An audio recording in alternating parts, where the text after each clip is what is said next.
अस्सलाम वालेकुम नाजरीन, मैं ਤੁਹਾਡਾ ਮੇਜ਼ਬਾਨ ਖਬਰ ਬੁਖਾਰੀ। ਅੱਜ ਅਸੀਂ ਖਪਸ਼ਪ ਦੇ ਨਾਲ ਤੁਹਾਡੇ ਨਾਲ ਹਾਜ਼ਰ ਹਾਂ ਅਤੇ ਸਾਡੇ ਨਾਲ ਅੱਜ ਇੱਕ ਮਹਿਮਾਨ ਸਪੇਨ ਤੋਂ ਤਸ਼ਰੀਫ ਲੈ ਆਏ ਨੇ। ਜਿੱਦਾਂ ਕਿ ਤੁਹਾਨੂੰ ਪਤਾ ਕਿ ਸਾਨੂੰ ਹਰ ਬੰਦੇ ਨੂੰ ਸ਼ੌਕ ਹੈ ਕਿ ਅਸੀਂ ਬਾਹਰ ਦੀ ਦੁਨੀਆ ਦੇਖੀਏ, ਔਰ ਮੈਨੂੰ ਤੇ ਅਹਿਮਦ ਫਰਾਜ਼ ਦਾ ਸ਼ੇਰ ਯਾਦ ਆ ਰਿਹਾ ਹੈ ਕਿ ਅੰਦਰ ਉਹ ਨਫ਼ਰतें ਥੀं ਕਿ ਬਾਹਰ ਕੇ ਹੋ ਗਏ। ਕਿ ਸਾਡੇ ਇੱਥੇ ਅੰਦਰ ਦੇ ਹਾਲਾਤ ਇੱਦਾਂ ਦੇ ਨੇ ਕਿ ਹਰ ਬੰਦਾ ਬਾਹਰ ਜਾਣ ਦੇ ਚੱਕਰ 'ਚ ਰਹਿੰਦਾ ਹੈ। ਇਮਰਾਨ ਸਾਹਿਬ, ਅਸੀਂ ਤੁਹਾਨੂੰ ਖੁਸ਼ ਆਮਦੀਦ ਕਹਿੰਦੇ ਹਾਂ। ਬਹੁਤ ਸ਼ੁਕਰੀਆ। ਅਤੇ ਸਾਡੇ ਨਾਲ ਅਹਿਮਦ ਸਈਦ ਵੀ ਨੇ, ਔਰ ਅਹਿਮਦ ਸਈਦ ਜਦੋਂ ਵੀ ਸਾਡੇ ਨਾਲ ਹੋਣ ਤੇ ਅਸੀਂ ਸਮਝਦੇ ਹਾਂ ਕਿ ਅੱਜ ਇਹਨਾਂ ਦੀ ਆਮਦ ਸਈਦ ਹੈ। ਅਤੇ ਅਹਿਮਦ ਸਈਦ, ਤੁਹਾਡੀ ਆਮਦ ਸਈਦ ਨੂੰ ਵੀ ਅਸੀਂ ਵੈਲਕਮ ਕਰਨੇ ਹਾਂ। ਬਹੁਤ ਸ਼ੁਕਰੀਆ ਡਾਕਟਰ ਸਾਹਿਬ। ਮੈਨੂੰ ਲੱਗਾ ਕਿ ਤੁਸੀਂ ਕਹਿਣ ਲੱਗੇ ਜਦੋਂ ਵੀ ਮੈਂ ਤੁਹਾਡੇ ਨਾਲ ਹੁੰਦਾ ਤਾਂ ਲੱਗਦਾ ਨਾਲ ਨਹੀਂ ਨੇ। ਅਤੇ ਇਮਰਾਨ ਸਾਹਿਬ, ਤੁਹਾਨੂੰ ਅਸੀਂ ਜੀ ਆਇਆਂ ਨੂੰ ਆਖਦੇ ਹਾਂ। ਬਹੁਤ ਮਿਹਰਬਾਨੀ ਸਰ। ਅਤੇ ਤੁਸੀਂ ਪਾਕਿਸਤਾਨ ਤਸ਼ਰੀਫ ਲੈ ਆਏ ਹੋ, ਅਤੇ ਕੈਸਾ ਲੱਗਾ ਤੁਹਾਨੂੰ ਦੁਬਾਰਾ ਆਪਣੇ ਦੇਸ਼ ਵਿੱਚ ਆਉਣ ਦਾ? ਸਰ, ਆਪਣੇ ਦੇਸ਼ ਆਉਣ ਦਾ ਮਜ਼ਾ ਜਿਹੜਾ ਹੈ ਉਹ ਅਲਫਾਜ਼ ਨਾਲ ਬਿਆਨ ਕਰਨਾ ਬਹੁਤ ਮੁਸ਼ਕਿਲ ਹੈ, ਕਿਉਂਕਿ ਮਿੱਟੀ ਆ ਇਹ ਸਾਡੀ, ਇਹਦੇ ਵਿੱਚ ਯਾਨੀ ਸਾਨੂੰ ਉਹ ਅਟਰੈਕਸ਼ਨ ਹੈ ਜਿਹੜੀ ਆਪਣੀ ਮਾਂ ਦੀ ਗੋਦ ਦੇ ਵਿੱਚ ਹੁੰਦੀ ਹੈ। ਹਾਏ ਹਾਏ, ਵਾਹ। ਤੇ ਇਹ ਜਦੋਂ ਜਹਾਜ਼ 에ਅਰਪੋਰਟ ਦੇ ਉੱਪਰ ਆ ਜਾਂਦਾ ਨਾ ਜੀ, ਉਹ ਜਿਹੜੀ ਸਰ ਫੀਲਿੰਗ ਹੁੰਦੀ ਹੈ ਨਾ ਜੀ, ਉਹ ਨਾ ਕਾਬਲੇ ਬਰਦਾਸ਼ਤ ਹੈ। ਯਾਨੀ ਇੱਕ ਖੁਸ਼ੀ ਦੇ ਆਂਸੂ ਜਿਹਨੂੰ ਅਸੀਂ ਕਹਿ ਸਕਦੇ ਨੇ, ਅਨਬਿਆਨੇਬਲ। ਅਨਬਿਆਨੇਬਲ। ਵਾਹ ਵਾਹ। ਇਹ ਸਰ, ਤੇ ਉਹਨਾਂ ਨੇ ਕਿਹਾ ਕਿ ਸੰਜੀਦਾ ਅੰਦਾਜ਼ ਨਾਲ ਉਹਨਾਂ ਨੇ ਦੱਸਤਾ ਕਿ ਇਹ ਅਲਫਾਜ਼ 'ਚ ਬਿਆਨ ਕਰਨਾ ਮੁਸ਼ਕਿਲ ਆ। ਮੈਂ ਕਿਹਾ ਇਸ਼ਾਰਿਆਂ 'ਚ ਬਿਆਨ ਕਰ ਦਿਓ। ਇਸ਼ਾਰਿਆਂ 'ਤੇ ਵੀ ਗੱਲ ਹੋਏਗੀ ਅੱਜ। ਅਸੀਂ ਟ੍ਰੈਫਿਕ ਦੇ ਇਸ਼ਾਰਿਆਂ 'ਤੇ ਵੀ ਗੱਲ ਕਰਾਂਗੇ ਕਿ ਇੱਥੇ ਸਾਡੇ ਜਿਹੜੇ ਇਸ਼ਾਰੇ ਨੇ ਉਹ ਅਸੀਂ ਕਿਸ ਤਰ੍ਹਾਂ ਤੋੜ ਕੇ ਤੁਰ ਜਾਂਦੇ ਅੱਗੇ। ਵਾਹ ਵਾਹ। ਤੇ ਇਮਰਾਨ ਸਾਹਿਬ, ਸਪੇਨ ਵਿੱਚ ਤੁਸੀਂ ਰਹਿ ਰਹੇ ਹੋ, ਕਿੰਨੇ ਸਾਲ ਹੋ ਗਏ ਤੁਹਾਨੂੰ ਉੱਥੇ ਰਹਿੰਦੇ ਹੋ? ਸਰ ਮੈਨੂੰ ਤਕਰੀਬਨ 8 ਤੋਂ 9 ਸਾਲ ਹੋ ਗਏ ਜੀ ਸਪੇਨ ਦੇ ਵਿੱਚ। ਤੇ ਸਪੇਨ ਤੇ ਖਾਲੀ ਹੋ ਗਿਆ ਹੋਣਾ ਫਿਰ? ਹਾਂਜੀ, ਸਪੇਨ ਸਾਡੇ ਜਾਣ ਦਾ ਬਹੁਤਾ ਭਰ ਗਿਆ ਕਿ ਅਸੀਂ ਦਿਲ ਲਾਈ ਰੱਖੀ ਫਿਰ ਦੋਸਤਾਂ ਦਾ ਜੀ। ਅੱਛਾ, ਜਿਹੜੇ ਸਪੇਨ ਨਹੀਂ ਜਾ ਸਕਦੇ ਉਹ ਇੱਥੇ ਲੈਗ ਸਪੇਨ ਜਾਂ ਆਫ ਸਪਿਨ ਸਿੱਖ ਲੈਂਦੇ ਨੇ ਔਰ ਸਪਿਨਰ ਬਣ ਜਾਂਦੇ ਨੇ। ਬਿਲਕੁਲ। ਤੇ ਤੁਸੀਂ ਵੀ ਹੋ ਕੇ ਆਏ ਹੋ ਯੂਰਪ ਤੋਂ, ਅਹਿਮਦ ਸਈਦ। ਅੱਜ ਤੁਹਾਡੇ ਦੋਨਾਂ ਦਾ ਐਕਸਪੀਰੀਅੰਸ ਅਸੀਂ ਸੁਣਾਂਗੇ। ਤੁਸੀਂ ਜ਼ਰਾ ਥੋੜ੍ਹਾ ਜਿਹਾ ਰੋਸ਼ਨੀ ਪਾਓ ਕਿ ਉੱਥੇ ਔਰ ਇੱਥੇ 'ਚ ਕੀ ਫਰਕ ਹੈ। ਕਿਉਂਕਿ ਇਮਰਾਨ ਭਾਈ ਦਾ ਜ਼ਿਆਦਾ ਟਾਈਮ ਉੱਥੇ ਗੁਜ਼ਰਿਆ, ਲੇਕਿਨ ਉੱਥੇ ਦਾ ਇੱਥੇ ਦਾ ਅਸਲ ਫਰਕ ਜਿਹੜਾ ਮੈਂ ਸਮਝਦਾ ਕਿ ਸੋਸ਼ਲ ਸੈਟਅਪ ਦਾ ਫਰਕ ਹੈ। ਉੱਥੇ ਦੀ ਟ੍ਰੈਫਿਕ, ਉੱਥੇ ਦੀ ਖੁਰਾਕ, ਉੱਥੇ ਦੀ ਮੈਡੀਕਲ, ਇਹੀ ਸਾਰਾ ਫਰਕ ਹੈ। ਔਰ ਇਹ ਅਸੀਂ ਅੱਜ ਇਮਰਾਨ ਸਾਹਿਬ ਕੋਲ ਡਿਟੇਲ ਨਾਲ ਪੁੱਛਾਂਗੇ ਇਹਨਾਂ ਟੌਪਿਕ ਦੇ ਹਵਾਲੇ ਨਾਲ। ਇਮਰਾਨ ਸਾਹਿਬ, ਖੁਰਾਕ ਤੋਂ ਮੈਨੂੰ ਯਾਦ ਹੈ ਕਿ ਅਸੀਂ ਪਾਕਿਸਤਾਨੀ ਖੁਸ਼ ਖੁਰਾਕ ਲੋਕ ਤਸਵਰ ਹੁੰਦੇ ਆ ਕਿ ਅਸੀਂ ਸਰ ਖੁਰਾਕ ਖੋਰ ਆ। ਦੋ ਖੋਰ ਹੈਗੇ, ਅਸੀਂ ਚੁਗਲ ਖੋਰ ਵੀ ਹੈਗੇ, ਖੁਰਾਕ ਖੋਰ ਵੀ ਹੈ। ਔਰ ਖੁਸ਼ ਖੁਰਾਕ ਮੈਂ ਇਸ ਵਜ੍ਹਾ ਤੋਂ ਕਹਿ ਰਿਹਾ ਸੀ, ਜਿੱਥੇ ਖੁਰਾਕ ਦੇਖ ਲਈ ਅਸੀਂ ਖੁਸ਼ ਹੋ ਜਾਂਦੇ ਹਾਂ। ਵਾਹ। ਅੱਛਾ, ਪਿਛਲੇ ਦਿਨਾਂ 'ਚ ਅਹਿਮਦ ਸਈਦ, ਅਸੀਂ ਇੱਕ ਫੰਕਸ਼ਨ ਵਿੱਚ ਬੈਠੇ ਸਾਂ ਅਤੇ ਉਹ ਇੱਕ ਸ਼ਾਦੀ ਹਾਲ 'ਚ ਫੰਕਸ਼ਨ ਸੀ ਕਿਸੇ ਅਖਬਾਰ ਦਾ। ਅਤੇ ਮੈਂ ਦੇਖਿਆ ਕਿ ਉੱਥੇ ਲੋਕ ਬੜੇ ਖਾਮੋਸ਼ ਬੈਠੇ, ਨਾ ਕੋਈ ਤਾਲੀ ਵਜਾ ਰਿਹਾ, ਨਾ ਕੋਈ ਦਾਦ ਦੇ ਰਿਹਾ, ਕਲੈਪਿੰਗ ਕੋਈ ਨਹੀਂ, ਔਰ ਅੱਛੇ ਤੋਂ ਅੱਛਾ ਸ਼ੇਰ ਵੀ ਕੋਈ ਪੜ੍ਹਿਆ ਜਾ ਰਿਹਾ ਅਤੇ ਉਹਦੇ 'ਤੇ ਕੋਈ ਦਾਦ ਨਹੀਂ। ਫਿਰ ਮੈਨੂੰ ਪਤਾ ਲੱਗਾ ਕਿ ਲੋਕ ਸ਼ਾਦੀ ਹਾਲ ਸਿਰਫ ਖਾਣ ਵਾਸਤੇ ਆਉਂਦੇ, ਅਤੇ ਉੱਥੇ ਵੀ ਲੋਕ ਖਾਣ ਵਾਸਤੇ ਜੀ ਰਹੇ ਨੇ ਜਾਂ ਉਹਨਾਂ ਦਾ ਕੁਝ ਫਰਕ ਹੈ? ਸਰ, ਉੱਥੇ ਲੋਕ ਯਾਨੀ ਖੁਰਾਕ ਖਾਂਦੇ ਨੇ ਆਪਣੇ ਆਪ ਨੂੰ ਫਿੱਟ ਰੱਖਣ ਵਾਸਤੇ, ਨਾ ਇੱਥੇ ਖੁਰਾਕ ਖਾਂਦੇ ਨੇ ਸਵਾਬ ਦਾ ਕੰਮ ਸਮਝ ਕੇ ਕਿ ਇਹ ਸਾਨੂੰ ਜ਼ਿੰਦਗੀ 'ਚ ਪਹਿਲਾ ਤੇ ਆਖਰੀ ਖਾਣਾ, ਇਹ ਤੋਂ ਭਰਪੂਰ ਫਾਇਦਾ ਉਠਾਇਆ ਜਾਵੇ।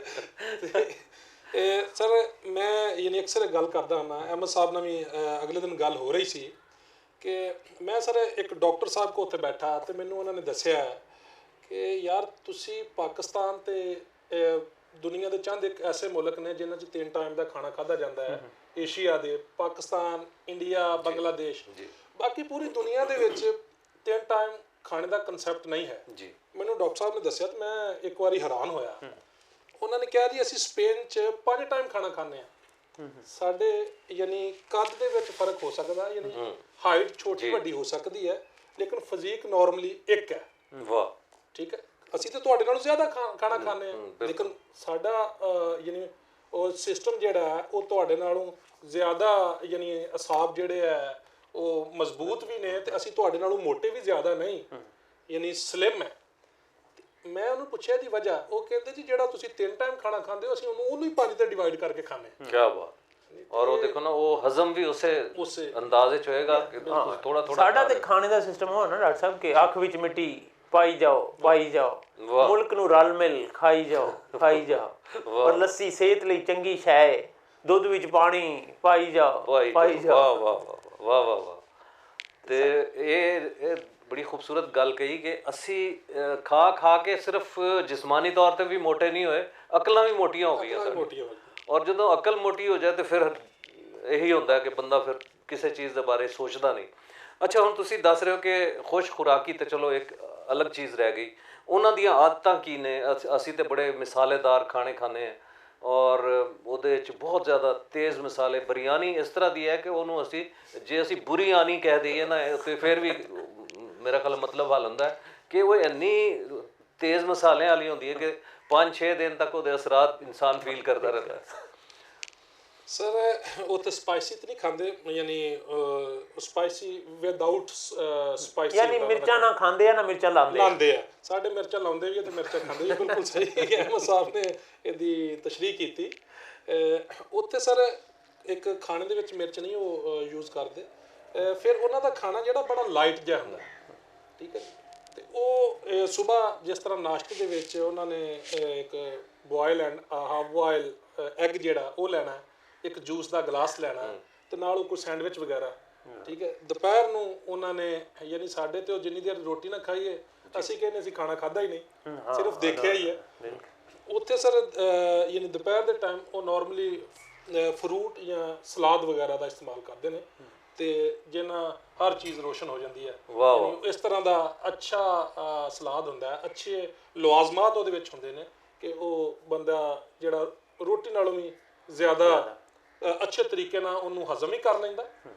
ਅੱਛਾ ਇਮਰਾਨ ਸਾਹਿਬ, ਇਹ ਤੁਸੀਂ ਬੜੀ ਖੂਬਸੂਰਤ ਗੱਲ ਕੀਤੀ ਕਿ ਉੱਥੇ ਇੱਕ ਤੇ ਚੀਜ਼ ਖਾਲਿਸ ਮਿਲ ਜਾਂਦੀ ਹੈ। ਚੀਜ਼ ਕਿਹੜੀ ਜਿਹੜੀ ਉਹ ਖਾਣ ਵਾਲੀ ਚੀਜ਼ ਤੇ ਖੈਰ ਉੱਥੇ ਗੋਲੀ ਟਾਫੀ ਮੱਛੀ ਚੀਜ਼ ਵੈਸੇ ਉੱਥੇ ਮੇਰੇ ਖਿਆਲ ਜ਼ਿਆਦਾ ਇਸਤੇਮਾਲ ਹੁੰਦਾ, ਪਨੀਰ ਨੂੰ ਚੀਜ਼ ਜਿਹੜਾ ਕਹਿੰਦੇ ਨੇ। ਅੱਛਾ, ਸਾਡੇ ਹਾਂ ਇੱਥੇ ਥੋੜ੍ਹਾ ਜਿਹਾ ਮੁਖਤਲਿਫ ਹੈ। ਮੈਂ ਇੱਕ ਅਹਿਮਦ ਸਈਦ, ਤੁਸੀਂ ਸ਼ਾਇਰ ਹੋ ਮਾਸ਼ਾਅੱਲਾ, मैं एक दफ़ा लिखा कि मैं तुम्हारी आंखों में डूब तो जाऊं लेकिन मैं तुम्हारी आंखों में डूब तो जाऊं लेकिन चुगलखोरी तो आती है, मुझे गोताखोरी नहीं आती। और लाहौर के होटलों का खाना खा तो लूं मगर मुझे खाना तो आता है, खोताखोरी नहीं आती। ਇੱਥੇ ਸਾਡੇ ਮੁਲਕ 'ਚ ਇਹ ਕੰਮ ਵੀ ਸ਼ੁਰੂ ਹੋ ਗਿਆ, ਹੁਣ ਖੋਤੇ ਨਜ਼ਰ ਹੀ ਨਹੀਂ ਆਉਂਦੇ। ਬਿਲਕੁਲ। ਤੇ ਉੱਥੇ ਕੀ ਇਸ ਤਰ੍ਹਾਂ ਦਾ ਕੋਈ ਹੈ? ਉੱਥੇ ਯਾਨੀ ਖੋਤੇ ਨਜ਼ਰ ਆ ਰਹੇ? ਨਹੀਂ, ਖੋਤੇ ਨਹੀਂ, ਮਤਲਬ ਜੋ ਚੀਜ਼ ਖਵਾ ਰਹੇ ਨੇ ਉਹ ਅਸਲ ਹੁੰਦੀ ਹੈ ਕਿ ਸਰ ਉੱਥੇ ਦੇਖੋ ਜੀ, ਉੱਥੇ 2 ਨੰਬਰੀ ਦਾ ਤੇ ਕਨਸੈਪਟ ਹੀ ਨਹੀਂ ਹੈਗਾ ਜੀ। ਜੋ ਉਹਨਾਂ ਨੇ ਚੀਜ਼ ਤੁਹਾਨੂੰ ਦੇਣੀ ਹੈ ਉਹ ਅਸਲ ਹੀ ਦੇਣੀ। ਖੋਤੇ ਦਾ ਦੱਸ ਕੇ ਦੇਣਾ, ਅਗਰ ਖੋਤਾ ਵੀ ਖੋਤਾ ਦੱਸ ਕੇ ਦੇਣਾ। ਵੈਸੇ ਖੋਤੇ ਬਹੁਤ ਨਜ਼ਰ ਆਉਂਦੇ ਨੇ ਲੇਕਿਨ ਖਾਣ ਵਾਲੇ। ਅੱਛਾ, ਇਹ ਤੇ ਖਾਣੇ ਦੇ ਆਦਾਤ ਹੋ ਗਈਆਂ ਉਹਨਾਂ ਦੀਆਂ। ਮਾਸ਼ਾਅੱਲਾ ਤੁਸੀਂ ਦੱਸਿਆ ਕਿ ਬੜਾ ਹਾਈਜੀਨਿਕ ਔਰ ਬੜਾ ਸਾਫ ਸੁਥਰਾ ਔਰ ਬਹੁਤ ਹੀ ਜ਼ੂਦ ਹਜ਼ਮ ਕਿਸਮ ਦਾ ਖਾਣਾ। ਔਰ ਸਲਾਦ ਦਾ ਤੁਸੀਂ ਦੱਸ ਰਹੇ ਹੋ ਕਿ ਸਲਾਦ ਉਹ ਜ਼ਿਆਦਾ ਇਸਤੇਮਾਲ ਕਰਦੇ ਨੇ, ਫਰੂਟਸ ਜ਼ਿਆਦਾ ਇਸਤੇਮਾਲ ਕਰਦੇ ਨੇ। ਸਾਡੇ ਮੁਲਕ 'ਚ ਫਰੂਟ ਢੇਰ ਲੱਗੇ ਹੋਏ ਨੇ ਲੇਕਿਨ ਲੋਕਾਂ ਕੋਲ ਪਰਚੇਜ਼ਿੰਗ ਪਾਵਰ ਨਹੀਂ ਹੈ, ਉਹ ਖਰੀਦ ਨਹੀਂ ਸਕਦੇ। ਤੁਸੀਂ ਦੇਖੋ ਰੇਹੜੀਆਂ ਦੀਆਂ ਰੇਹੜੀਆਂ ਭਰੀਆਂ ਹੋਈਆਂ ਨੇ ਔਰ ਦੁਨੀਆ ਦਾ ਬੈਸਟ ਫਰੂਟ ਸਾਡੇ ਕੋਲ। ਜ਼ਾਇਕਾ ਇੰਨਾ ਜ਼ਬਰਦਸਤ ਹੈ ਕਿ ਪੂਰੀ ਦੁਨੀਆ 'ਚ ਇੱਦਾਂ ਦਾ ਜ਼ਾਇਕਾ ਕਿਸੇ ਫਰੂਟ ਦਾ ਨਹੀਂ ਹੈ। ਜਿਸ ਤਰ੍ਹਾਂ ਹੁਣ ਸਾਡੇ ਕਿੰਨੂ ਨੇ ਜਾਂ ਫਿਰ ਅੰਬਾਂ ਦੇ ਮੌਸਮ ਵਿੱਚ ਇਹ ਸਾਡਾ ਪਾਕਿਸਤਾਨੀ ਅੰਬ ਉੱਥੇ ਮਿਲਦਾ ਹੋਏਗਾ ਤੁਹਾਨੂੰ ਕਿ ਨਹੀਂ? ਸਰ ਉੱਥੇ ਪਾਕਿਸਤਾਨੀ ਅੰਬ ਦੇ ਮੌਸਮ 'ਚ ਮਿਲਦਾ ਤੇ ਹੈ, ਲੇਕਿਨ ਉਹਨੂੰ ਬਦਕਿਸਮਤੀ ਦੇ ਨਾਲ ਅਸੀਂ ਸਿਰਫ ਦੇਖ ਹੀ ਸਕਦੇ ਹਾਂ, ਖਾ ਨਹੀਂ ਸਕਦੇ। ਕਿਉਂ? ਕੀ ਕਹਿੰਦੇ ਆ ਕਿ ਇੱਥੇ ਅੰਬ ਲੈਣਾ? ਉਹ ਕਹਿੰਦੇ ਜੀ ਇੱਥੇ ਅੰਬ ਲੈਣਾ ਹੈ, ਤੇਰੀ ਜੇਬ 'ਚ ਉਹਨੇ ਪੈਸੇ ਨਹੀਂ ਜੇ ਤੂੰ ਪੇ ਕਰ ਸਕੇ ਤੇ ਅੰਬ ਲੈ ਸਕੇ। ਅੱਛਾ। ਹਾਂਜੀ। ਤੇ ਸਰ ਮੇਰਾ ਖਿਆਲ ਉੱਥੇ ਕਿਲੋ ਦੇ ਹਿਸਾਬ ਨਾਲ ਅੰਬ ਦਿੰਦੇ ਨੇ। ਅੱਛਾ, ਕੀ ਰੇਟ ਉੱਥੇ ਕਿਲੋ? ਸਰ ਉਹ 7 ਯੂਰੋ ਦੇ 3 ਅੰਬ ਲੱਭਦੇ ਜੀ ਉੱਥੇ। ਉਹ ਫਿਰ ਬੰਦਾ ਦੇਖ ਹੀ ਸਕਦਾ। 1200-1300 ਰੁਪਏ। 1200-1300 ਰੁਪਏ ਦੇ ਉਹ ਦੇਖ ਹੀ ਸਕਦਾ। ਇੱਥੇ ਮੌਜ ਹੈ ਸਾਡੇ ਇੱਥੇ ਮੌਜ ਹੈ ਸਾਡੇ ਤੇ ਇੱਥੇ ਰੁਲ ਰਹੇ ਹੁੰਦੇ ਨੇ ਅੰਬ, ਸੜਕਾਂ ਤੇ ਪਏ ਹੁੰਦੇ ਨੇ। ਸਾਮਿਨ, ਅਸੀਂ ਨਾਜ਼ਰੀਨ ਇਹਨਾਂ ਤੋਂ ਇਮਰਾਨ ਸਾਹਿਬ ਤੋਂ ਅੱਜ ਇਹ ਵੀ ਪੁੱਛਾਂਗੇ ਕਿ ਇਹ ਤੇ ਪਹਿਲੇ ਅਸੀਂ ਖਾਣ ਪੀਣ ਦੀਆਂ ਆਦਾਤ ਔਰ ਇਹਦੇ ਤੇ ਅਸੀਂ ਗੱਲ ਕੀਤੀ ਤੇ ਹੁਣ ਅਸੀਂ ਇਹਨਾਂ ਨਾਲ ਗੱਲ ਕਰਾਂਗੇ ਕਿ ਉੱਥੇ ਦੀ ਟ੍ਰੈਫਿਕ ਦਾ ਸਿਸਟਮ ਕੈਸਾ ਹੈ। ਕਿਉਂਕਿ ਸਾਡਾ ਟ੍ਰੈਫਿਕ ਦਾ ਸਿਸਟਮ ਮਾਸ਼ਾਅੱਲਾ ਇੱਦਾਂ ਦਾ ਹੈ ਕਿ ਜਦੋਂ ਇਸ਼ਾਰਾ ਖੁੱਲ ਜਾਏ ਤੇ ਸਮਝ ਲਓ ਕਿ ਲੋਕ ਵਾਇਲੇਸ਼ਨ ਕਰਨਗੇ, ਗ੍ਰੀਨ ਵਾਲੇ ਰੁਕੇ ਰਹਿਣਗੇ ਔਰ ਰੈੱਡ ਵਾਲੇ ਤੇਜ਼ੀ ਨਾਲ ਗੱਡੀਆਂ ਲੰਘਾ ਰਹੇ ਹੁੰਦੇ ਨੇ। ਉੱਥੇ ਵੀ ਇਸ ਤਰ੍ਹਾਂ ਦਾ ਕੋਈ ਕਲਚਰ ਹੈ? ਸਰ ਮੈਂ ਇਹ ਤੇ ਕਹਿਣਾ ਚਾਹਾਂਗਾ, ਬੜੀ ਖੂਬਸੂਰਤ ਗੱਲ ਕੀਤੀ ਤੁਸੀਂ। ਸਰ ਇੱਥੇ ਨੋਰਮਲੀ ਅਸੀਂ ਦੇਖੀਦਾ ਹੈ ਕਿ ਇੱਥੇ ਰੋਡ ਸਿਗਨਲ ਹੀ ਨੇ ਤੇ ਅਸੀਂ ਉਹਨੂੰ ਵੀ ਫਾਲੋ ਨਹੀਂ ਕਰੀਦਾ। ਉਹਨੂੰ ਤੋੜਨਾ ਅਸੀਂ ਸਵਾਬ ਦਾ ਕੰਮ ਸਮਝੀਦਾ ਕਿ ਆਪਣਾ ਇਹਨੂੰ ਤੋੜੀਏ ਤੇ ਸਵਾਬ ਮਿਲੇਗਾ। ਬਿਲਕੁਲ। ਉੱਥੇ ਸਰ 3 ਟਾਈਪ ਦੇ ਰੋਡ ਸਿਗਨਲ ਨੇ, vertical sign board plus road marking ਔਰ ਇਹ ਲਾਈਟ ਵਾਲੇ ਸਿਗਨਲ ਜਿਹੜੇ ਨੇ, ਇਹ ਤਿੰਨਾਂ ਨੂੰ ਤੁਸੀਂ ਫਾਲੋ ਕਰਕੇ ਰੋਡ ਦੇ ਉੱਪਰ ਗੱਡੀ ਡਰਾਈਵ ਕਰਨੀ। ਅੱਛਾ। ਹਾਂਜੀ। ਤੇ ਇੱਕ ਨਾਰਮਲੀ ਪਾਕਿਸਤਾਨ ਦੇ ਵਿੱਚ ਤੁਹਾਨੂੰ ਅਹਿਮਦ ਸਾਹਿਬ, ਤੁਹਾਨੂੰ ਵੀ ਡਾਕਟਰ ਸਾਹਿਬ ਸੁਣਨ ਨੂੰ ਬਹੁਤ ਜ਼ਿਆਦਾ ਇੱਕ ਫਿਕਰਾ ਮਿਲਿਆ ਹੋਵੇਗਾ ਕਿ ਜਿਹੜਾ ਪਾਕਿਸਤਾਨ 'ਚ ਡਰਾਈਵ ਕਰ ਲੈਂਦਾ ਹੈ ਗੱਡੀ, ਉਹ ਦੁਨੀਆ 'ਚ ਕਿਤੇ ਵੀ ਜਾ ਕੇ ਕਰ ਸਕਦਾ। ਲੇਕਿਨ ਹਕੀਕਤ ਇਹਦੇ ਬਰਅਕਸ ਹੈ, ਜਿਹੜਾ ਪਾਕਿਸਤਾਨ 'ਚ ਡਰਾਈਵ ਕਰ ਲੈਂਦਾ ਉਹ ਦੁਨੀਆ ਦੇ ਕਿਤੇ ਵੀ ਜਾ ਕੇ ਗੱਡੀ ਡਰਾਈਵ ਨਹੀਂ ਕਰ ਸਕਦਾ, ਕਿਉਂਕਿ ਉੱਥੇ ਰੂਲ ਐਂਡ ਰੈਗੂਲੇਸ਼ਨ ਆ ਜਾਂਦੇ ਨੇ। ਤੇ ਇੱਥੇ ਤੁਹਾਨੂੰ ਪਤਾ ਹੈ ਇੱਥੇ ਤੇ ਕੋਈ ਅਸੀਂ ਪਹਿਲੇ ਆਓ ਤੇ ਪਹਿਲੇ ਪਾਓ ਦਾ। ਇਹ ਤੇ ਉਹ ਹਾਰਨ ਦਾ ਵੀ ਜੋ ਹਾਲ ਹੈ, ਮੇਰਾ ਸ਼ੇਰ ਹੈ डॉक्टर साहब कि ये मेरी कौम तो हारन पे लगी बैठी है, हर तरफ लाजम व मलजूम यहाँ पापा होना, यहाँ दुश्वार है हर काम का आसान होना, जैसे वर्जिश में है मुश्किल जरा तांठा होना। और तुसी कितना खूबसूरत गल की कि पूरी कौम हारन ते लगी हुई है लेकिन जितना चाहती है। अच्छा है, लगे हुए हारन ते ने लेकिन जितन कोशिश करते हैं, हर चीज़ कहते असी जित लीए, हर चीज़ ਨੂੰ ਗ੍ਰੈਬ ਕਰ ਲਈਏ ਅਸੀਂ, ਹਰ ਚੀਜ਼ ਆਪਣੇ ਖਾਤੇ 'ਚ ਪਾ ਲਈਏ। ਔਰ ਜਿਹੜਾ ਇਸ਼ਾਰਾ ਤੋੜਨ ਦੀ ਗੱਲ ਹੋ ਰਹੀ ਸੀ, ਅਸੀਂ ਸਿਰਫ ਇਸ਼ਾਰਾ ਨਹੀਂ ਤੋੜਦੇ, ਇੱਕ ਦੂਜੇ ਦਾ ਮਾਨ ਵੀ ਤੋੜਦੇ ਹਾਂ। ਔਰ ਹਾਂਜੀ, ਅਸੀਂ ਇੱਕ ਦੂਜੇ ਦੇ ਅਰਮਾਨ ਵੀ ਤੋੜਦੇ ਹਾਂ, ਅਸੀਂ ਇੱਕ ਦੂਜੇ ਦਾ ਬੂਥਾ ਵੀ ਤੋੜ ਦਿੰਦੇ ਹਾਂ। ਮਤਲਬ ਅਸੀਂ ਹਰ ਚੀਜ਼ ਤੋੜਨ ਤੇ ਆਏ ਹੋਏ ਹਾਂ। ਬਿਲਕੁਲ। ਪਤਾ ਨਹੀਂ ਬਚਗਾਨਾ ਸੋਚ ਹੈ ਸਾਡੇ 'ਚ ਕਿ ਅਸੀਂ ਬਸ ਤੋੜ ਫੋੜ ਦੇ ਕਾਇਲ ਹਾਂ।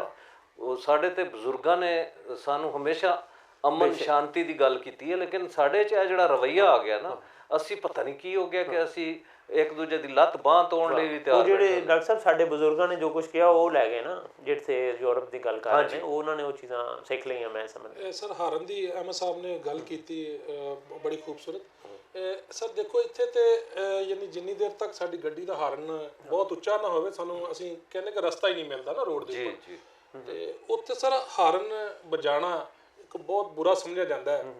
ਤੇ ਕਿਸੇ ਨੂੰ ਯਾਨੀ ਕਿ ਹਿੱਟ ਕਰਨ ਵਾਸਤੇ ਨਾ ਉੱਥੇ ਹਾਰਨ ਵਜਾਇਆ ਜਾਂਦਾ, ਬਹੁਤ ਨਾ ਹੋਣ ਦੇ ਬਰਾਬਰ, ਜਾਂ ਕੋਈ ਹਾਦਸਾ ਤੋਂ ਬਚਾਓ ਵਾਸਤੇ ਹਾਰਨ ਦਾ ਇਸਤੇਮਾਲ ਕੀਤਾ ਜਾਂਦਾ।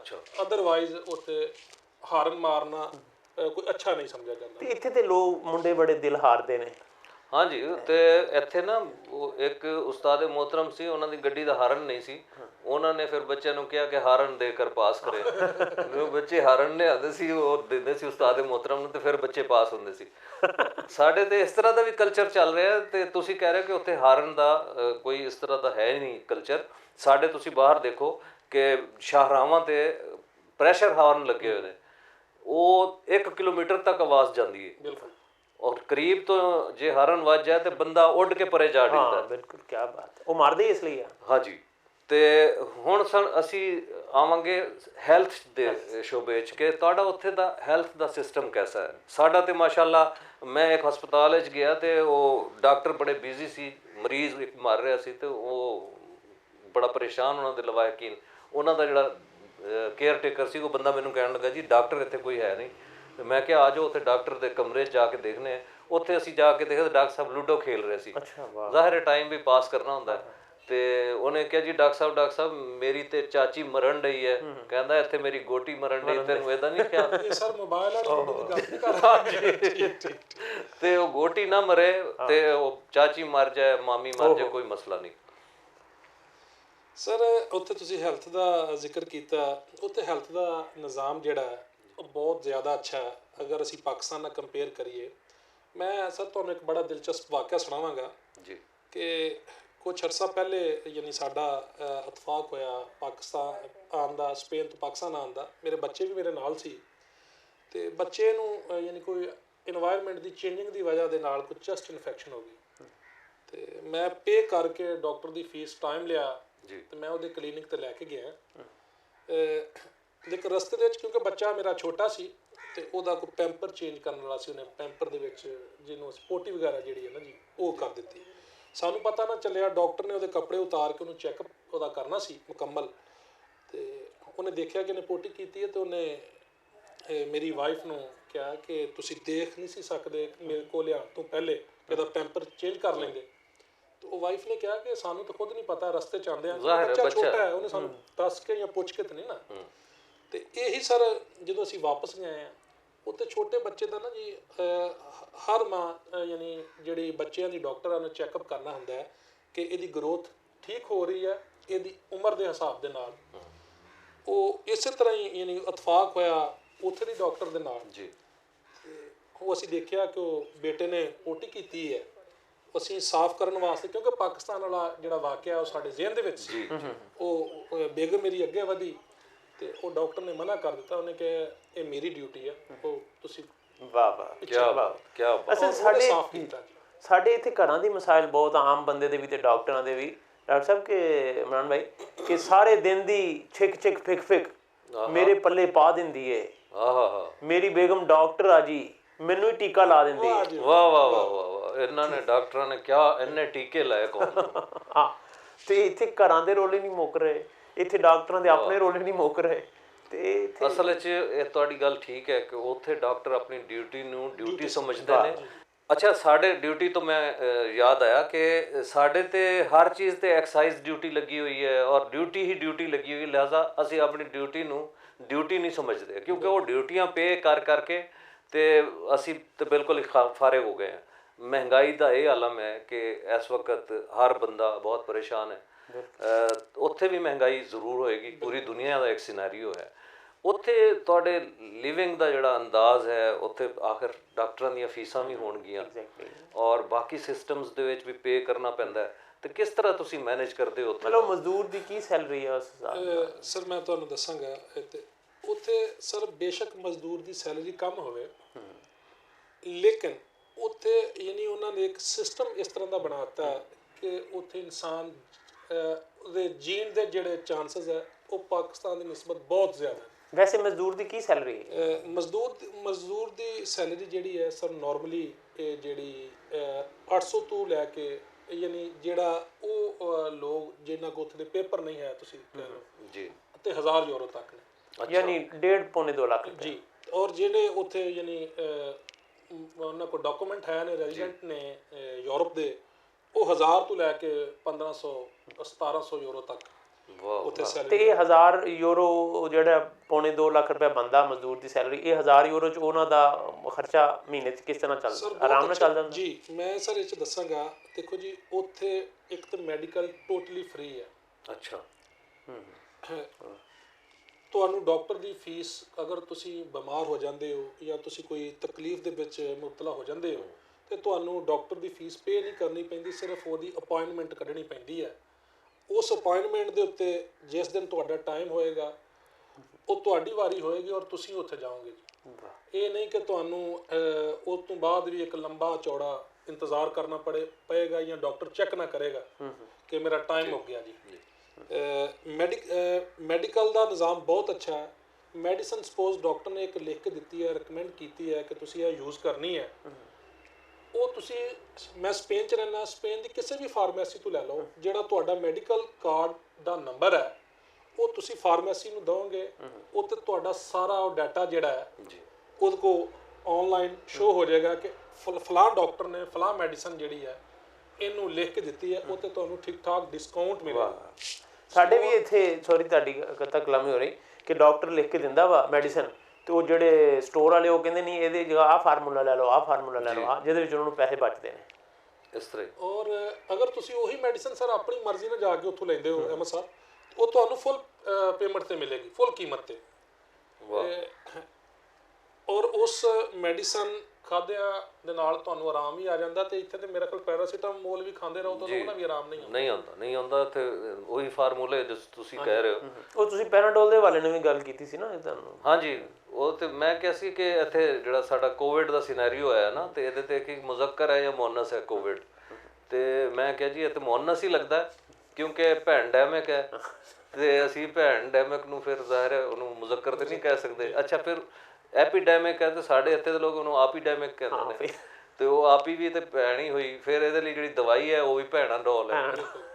ਇਹ ਸਾਰਾ ਕੁਝ ਜ਼ਨਾਨਾ ਪ੍ਰੋਗਰਾਮ ਹੀ ਚੱਲ ਰਿਹਾ ਔਰ ਮਰ ਵੀ ਬੰਦੇ ਜ਼ਿਆਦਾ ਰਹੇ ਨੇ, ਬੁੱਢੀਆਂ ਬਹੁਤ ਘੱਟ ਮਰੀਆਂ ਨੇ, ਅੱਲਾ ਦਾ ਸ਼ੁਕਰ ਹੈ। ਬਿਲਕੁਲ।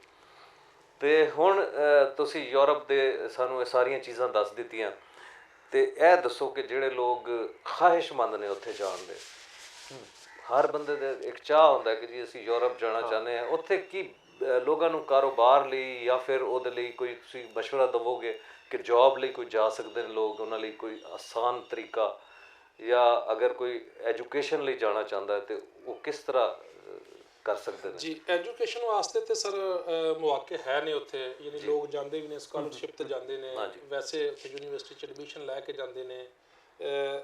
ਲੇਕਿਨ ਅਗਰ ਤੁਸੀਂ ਵੈਸੇ ਜਾਣ ਦੀ ਗੱਲ ਕੀਤੀ ਤੇ ਉਹ ਸਰ ਹੁਣ ਤੇ ਨਾਮੁਮਕਿਨ ਹੈ। ਉਹਦਾ ਇੱਕ ਹੀ ਹੱਲ ਹੈ ਕਿ ਉੱਥੇ ਦੀ ਕੋਈ ਸਰ ਤੁਸੀਂ ਫੇਸਬੁੱਕ ਤੇ ਜਾਂ ਦੂਸਰੀ ਐਪ ਜਿਹੜੀਆਂ ਹੈਗੀਆਂ ਨੇ ਸੋਸ਼ਲ ਮੀਡੀਆ ਤੇ ਉੱਥੇ ਡਾਕਟਰ ਸਾਹਿਬ ਸਮਝ ਗਏ, ਤੁਸੀਂ ਸਮਝ ਰੱਖਦੇ ਹੋ। ਅੱਜ ਕੱਲ੍ਹ ਬਹੁਤ ਸਾਰੇ ਡਾਕਟਰ ਸਾਹਿਬ ਬਹੁਤ ਸਮਝ ਰੱਖਦੇ ਆ, ਪ੍ਰੋਗਰਾਮ ਵੀ ਚੱਲ ਰਹੇ ਨੇ ਤੇ ਉਹ ਸਰ ਪੁਰਾਣੇ ਮਾਡਲ ਦੀਆਂ ਗੱਡੀਆਂ ਮਿਲ ਜਾਂਦੀਆਂ 80 ਸਾਲਾ ਹਸੀਨਾ 25 ਸਾਲ ਦੇ ਨੌਜਵਾਨ ਨੂੰ ਇੱਥੇ ਮਿਲਣ ਆ ਜਾਂਦੀ। ਉਹ ਹਸੀਨਾ ਜਿਹੜੀਆਂ 80 ਸਾਲਾ ਉਹ ਕੋਈ 24-25 ਸਾਲਾ ਦੇ ਹਸੀਨ ਸਾਡਾ 24-25 ਸਾਲਾ ਜਰਾ ਇੱਧਰ ਇੱਥੇ ਤੇ ਹੁਣ 10-15 ਸਾਲਾ ਮਨਸੂਬਾ ਰਹਿ ਗਿਆ। ਉਹ ਕੋਸ਼ਿਸ਼ ਕਰਨੀ ਪੈਂਦੀ ਆ ਤੇ ਪਰ ਜੇ ਕੋਸ਼ਿਸ਼ ਡਾਕਟਰ ਸਾਹਿਬ ਇੱਕ ਕੋਸ਼ਿਸ਼ ਕਰਨੀ ਪੈਂਦੀ ਹੈ, ਤੇ ਜੇ ਕੋਸ਼ਿਸ਼ 'ਚ ਬੰਦਾ ਕਾਮਯਾਬ ਹੋ ਜਾਵੇ ਤੇ ਫਿਰ ਜੀ ਨਾਲੇ ਖਾਓ ਖਰਮਾਨੀਆਂ ਨਾਲੇ ਭੰਨ। ਵਾਹ ਜੀ ਵਾਹ। ਤੇ ਉੱਥੇ ਪਾਕਿਸਤਾਨੀ ਕਮਿਊਨਿਟੀ ਇੱਕ ਦੂਸਰੇ ਨਾਲ ਮਿਲਦੀ ਰਹਿੰਦੀ ਹੈ ਬਹੁਤ ਅੱਛੇ ਤਰੀਕੇ ਨਾਲ, ਔਰ ਮੈਂ ਕਹਿੰਦਾ ਕਿ ਉੱਥੇ ਦੀ ਪਾਕਿਸਤਾਨੀ ਕਮਿਊਨਿਟੀ, ਇੱਥੇ ਦੀ ਪਾਕਿਸਤਾਨੀ ਕਮਿਊਨਿਟੀ ਹੈ ਤੇ ਇਹੀ ਲੋਕ ਨੇ, ਲੇਕਿਨ ਉਹਨਾਂ ਦੀ ਤਰਬੀਅਤ ਇਸ ਮਾਹੌਲ 'ਚ ਹੋਈ ਹੈ ਕਿ ਉਹ ਯਾਨੀ ਕਿ ਇੱਕ ਜਿਹਨੂੰ ਕਹਿ ਲਓ ਕਿ ਬਹੁਤ ਅੱਛੀ ਟ੍ਰੇਨਿੰਗ ਹੈ। ਜਿਹੜਾ ਬੰਦਾ ਯੂਰਪ ਚਲ ਜਾਂਦਾ ਤੇ ਉਹ ਬਹੁਤ ਅੱਛੇ ਤਰੀਕੇ ਦੇ ਨਾਲ, ਇਸ ਤਰ੍ਹਾਂ ਜਿੱਦਾਂ ਅਸੀਂ ਫੈਮਲੀਆਂ ਦੇ ਨਾਲ ਰਹਿੰਦੇ ਹਾਂ, ਉਹ ਲੋਕ ਜਿਹੜੇ ਆ ਇੱਥੇ ਦੀ ਪਾਕਿਸਤਾਨੀ ਕਮਿਊਨਿਟੀ ਜਿਹੜੀ ਉੱਥੇ ਰਹਿੰਦੀ ਹੈ, ਉਹ ਸਾਡੀ ਫੈਮਲੀ ਤਰ੍ਹਾਂ ਹੀ ਇੱਕ ਦੂਸਰੇ ਦੇ ਨਾਲ ਮਿਲਦੀ ਵਰਤਦੀ। ਕੋਈ ਗਮੀ ਖੁਸ਼ੀ ਦਾ ਮੌਕਾ ਹੋਵੇ ਤੇ ਉੱਥੇ ਅਹਿਸਾਸ ਨਹੀਂ ਹੁੰਦਾ ਕਿ ਤੁਸੀਂ ਪਰਦੇਸ 'ਚ ਬੈਠੇ ਹੋ। ਵਾਹ। ਤੇ ਤੁਸੀਂ ਆਪਣਾ ਕਲਾਮ ਆਖਿਰ ਵਿੱਚ ਸਾਨੂੰ ਸੁਣਾ ਦਿਓ। ਮੈਂ ਤੇ ਅੱਜ ਯਾਦਾਂ ਦੇ ਹਵਾਲੇ ਨਾਲ ਇੱਕ ਜਿਹਦੇ ਵਿੱਚ ਜ਼ਿਕਰ ਆਇਆ ਕਿਉਂਕਿ ਕਿ ऐ काश कि मेरी राहों में बीते वो ज़माने आ जाएं, वाह वाह। मैं सामने उनके बैठा हूँ, मेरे दोस्त पुराने आ जाएं, वाह वाह। जो छोड़ गए तन्हा मुझको मैं गीत उन्हीं के गाता हूँ, वाह वाह। किसी रोज़ वो मेरी राहों पे मेरा दिल ही दुखाने आ जाएं, हाय हाय। और एक बार जो दूरी हो जाए तो साथ वो चल भी सकते हैं, वाह। पर बात कहाँ वो रहती है वो लाख मनाने आ जाएं। क्या कहने इमरान साहब, ਤੁਸੀਂ ਆਪਣਾ ਕੋਈ ਪੰਜਾਬੀ ਕਲਾਮ ਸੁਣਾ ਦਿਓ ਸਾਨੂੰ। ਸਰ ਤੁਹਾਨੂੰ ਇੱਕ ਨਜ਼ਮ ਸੁਣਾਵਾਂਗੇ ਜੀ, ਬਿਲਕੁਲ ਜ਼ਰੂਰ, ਕਿਉਂਕਿ ਮੈਂ ਮੁਸਾਫਰ ਹਾਂ ਤੇ ਮੁਸਾਫਰ ਉੱਤੇ ਤੁਹਾਨੂੰ ਪੇਸ਼ ਕਰਾਂਗੇ ਜੀ। ਵਾਹ ਵਾਹ ਵਾਹ। ਤੁਸੀਂ ਪੰਜਾਬੀ ਦੀ ਗੱਲ ਕੀਤੀ ਤੇ ਪੰਜਾਬੀ ਦੇ ਵਿੱਚ ਹੀ ਸਰ ਅਸੀਂ ਤੁਹਾਡੇ ਗੋਸ਼ਗੁਜ਼ਾਰ ਕਰਾਂਗੇ। ਬਿਸਮਿਲ੍ਲਾ। ਪਰ ਲੰਘਦਾ ਬੂਹੇ ਝਾਤੀ ਮਾਰ ਗਿਆ। ਵਾਹ ਵਾਹ। ਕੋਈ ਮੁਸਾਫਰ ਲੰਘਦਾ ਮਸਾਬ ਬੂਹੇ ਝਾਤੀ ਮਾਰ ਗਿਆ, ਉਹ ਦਿਨ ਜਾਵੇ ਅੱਜ ਦਿਨ ਆਵੇ ਲੁੱਟਿਆ ਚੈਨ ਕਰਾਰ ਗਿਆ। ਵਾਹ ਕੀ ਬਾਤ। ਵਾਹ ਵਾਹ। ਕੋਈ ਮੁਸਾਫਰ ਲੰਘਦਾ ਬੂਹੇ ਝਾਤੀ ਮਾਰ ਗਿਆ। ਵਾਹ।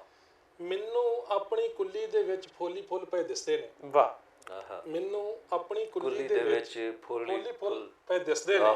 ਵਾਹ। ਖਬਰੇ ਕਿਹੜਾ ਵੇੜ ਦੇ ਵਿੱਚ ਚੁੰਨੀ ਆਪਣੀ ਝਾੜ। ਵਾਹ ਹਾਏ ਹਾਏ ਹਾਏ ਕੀ ਬਾਤ। ਵਾਹ ਵਾਹ ਵਾਹ। ਕੋਈ ਮੁਸਾਫਰ ਲੰਘਦਾ ਬੂਹੇ ਝਾਤੀ ਮਾਰ ਗਿਆ। वाह। डॉक्टर साहब आपकी नज़र है जी, अहमद साहब आपकी भी। तेरी अख सहारा दिता मेरियां डुबदियां सोचां नूं। वाह वाह। तेरी अख सहारा दिता मेरी डुबदियां सोचां नूं। तेरा एक दलासा चन्ना मेरा बुत्ता सार गया। हाय हाय हाय वाह वाह वाह। बहुत। तेरा एक दलासा चन्ना मेरा बुत्ता सार गया। वाह। कोई मुसाफिर लंघदा बूहे झाती मार गया। वाह वाह। सर बहुत प्यारा एक शेर जी तुहाडी नज़र। तू की जाने मैं केड़ी गल्लों, तू की जाने मैं केड़ी गल्लों जित्ती बाजी हार गया। वाह। हाय हाय। जेनू मुनसफ पाया चन्ना उहियो सानू चार गया। हाय हाय हाय वाह वाह वाह। कोई मुसाफिर लंघदा बहुत अच्छी बूहे ਝਾਤੀ मार। क्या कहने जी। ਨਾਜ਼ਰੀਨ, ਇਹਦੇ ਨਾਲ ਹੀ ਅਸੀਂ ਅੱਜ ਦੇ ਪ੍ਰੋਗਰਾਮ ਦਾ ਖਾਸ ਤੌਰ 'ਤੇ ਅਸੀਂ ਇਮਰਾਨ ਸਾਹਿਬ ਦਾ ਸ਼ੁਕਰੀਆ ਅਦਾ ਕਰਨੇ ਕਿ ਉਹਨਾਂ ਨੇ ਸਾਨੂੰ ਸਪੇਨ ਦੇ ਬਾਰੇ 'ਚ ਇੰਨੀ ਖੂਬਸੂਰਤ ਮਾਲੂਮਾਤ ਦਿੱਤੀਆਂ। ਅਤੇ ਤੁਸੀਂ ਵੀ ਜੇ ਸਪੇਨ ਜਾਣਾ ਚਾਹੁੰਦੇ ਹੋ ਤਾਂ ਮਸਜਿਦ ਕੁਰਤਬਾ ਜ਼ਰੂਰ ਜਾਣਾ ਅਤੇ ਉੱਥੇ ਜਾ ਕੇ 2 ਨਫਲ ਜ਼ਰੂਰ ਪੜ੍ਹਨੇ ਨੇ, ਕਿਉਂਕਿ ਉੱਥੇ ਪਹਿਲੇ ਮੁਸਲਮਾਨਾਂ ਦੀਆਂ ਪੇਸ਼ਾਨੀਆਂ ਹਰ ਰੋਜ਼ ਅੱਲਾ ਦੀ ਬਾਰਗਾਹ 'ਚ ਸਜਦਾ ਰੇਜ਼ ਹੁੰਦੀਆਂ ਸਨ। ਇਮਰਾਨ ਸਾਹਿਬ ਤੁਸੀਂ ਵੀ ਉੱਥੇ ਜਾਂਦੇ ਰਹੇ ਹੋਵੋਗੇ ਅਤੇ ਉਹ ਸਾਡੀ ਅਜ਼ਮਤ ਰਫਤਾ ਹੈ। ਮੁਸਲਮਾਨਾਂ ਦਾ ਉੱਥੇ ਬਹੁਤ ਅਰੂਜ ਰਿਹਾ, ਔਰ ਉਹਦੇ ਬਾਅਦ ਹੁਣ ਸਾਨੂੰ ਕਦੀ ਤੁਹਾਡਾ ਉੱਥੇ ਜਾਣਾ ਹੋਵੇ ਤਾਂ ਇਮਰਾਨ ਸਾਹਿਬ ਦੀਆਂ ਗੱਲਾਂ ਯਾਦ ਰੱਖੋਗੇ ਔਰ ਉੱਥੇ ਪਾਕਿਸਤਾਨ ਨੂੰ ਵੀ ਤੁਸੀਂ ਇਸੇ ਤਰ੍ਹਾਂ ਹੀ ਰੱਖੋਗੇ ਆਪਣੇ ਦਿਲ ਵਿੱਚ ਜਿਸ ਤਰ੍ਹਾਂ ਇਮਰਾਨ ਸਾਹਿਬ ਰੱਖਦੇ ਨੇ। ਇਮਰਾਨ ਸਾਹਿਬ ਤੁਹਾਡਾ ਬਹੁਤ ਬਹੁਤ ਸ਼ੁਕਰੀਆ। ਸਰ ਤੁਹਾਡੀਆਂ ਮੁਹੱਬਤਾਂ ਨੇ ਡਾਕਟਰ ਸਾਹਿਬ, ਅਹਿਮਦ ਸਾਹਿਬ, ਕਿ ਤੁਸੀਂ ਸਾਨੂੰ ਇਸ ਕਾਬਲ ਸਮਝਿਆ ਕਿ ਅਸੀਂ ਤੁਹਾਡੇ ਨਾਲ ਅੱਜ ਬੈਠ ਸਕੀਏ ਤੇ ਮੁਹੱਬਤਾਂ ਵੰਡ ਸਕੀਏ। ਤੇ ਤੁਸੀਂ ਆਬਾਦ ਰਹੋ ਤੇ ਵਸਦੇ ਰਹੋ। ਇਹਦੇ ਨਾਲ ਹੀ ਆਪਣੇ ਮੇਜ਼ਬਾਨ ਕਮਰ ਬੁਖਾਰੀ ਨੂੰ ਇਜਾਜ਼ਤ ਦਿਓ ਜੀ। ਸੋਹਣੇ ਰੱਬ ਦੇ ਹਵਾਲੇ।